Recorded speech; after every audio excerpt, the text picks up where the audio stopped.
So, what was it like learning to speak English fluently as an adult?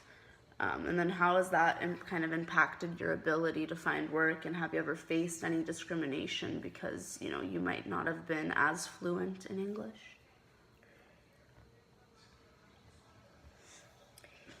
I came from the country where there was a government language, which was Russian, and every republic out of 15 republic of the Soviet Union, they must speak Russian, and the government language was Russian.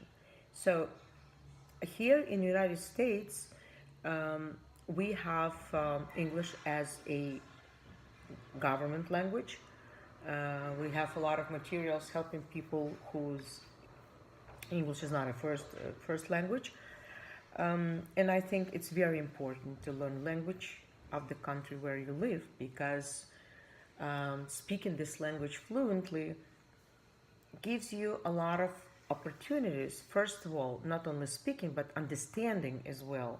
You can learn any profession if your profession from your past wouldn't work here or not that needed here. I never I have an accent and I will have it for the rest of my life, and I never felt any discrimination or any even hint that my language is not good or my accent would be preventing me from getting a job. So, you've never had a situation where you've been, made fun of or confronted because you had an accent?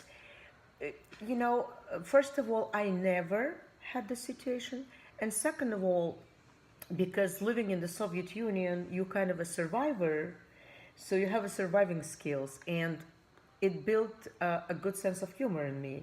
So if like in one of my jobs, if my coworker is a guy from India, he has an accent, I have an accent, and we kind of became friends. So we could joke about that, but it's not related to work. So I don't think that accent could offend anyone, and I never heard for 20 years that would prevent somebody from getting a job. However, as an immigrant myself, having an accent, I honestly would say that if somebody would ask me, Yelena, we want you to do demo for as a class, that it will become a tutorial and people will be listening and use that, honestly I would think twice, because if I have an accent, sometimes it would be difficult for people to understand me if my voice, they don't see my face, they don't see my lips. So I wouldn't absolutely mind if I would not be considered for such things. But for work related, never had any problems. Okay.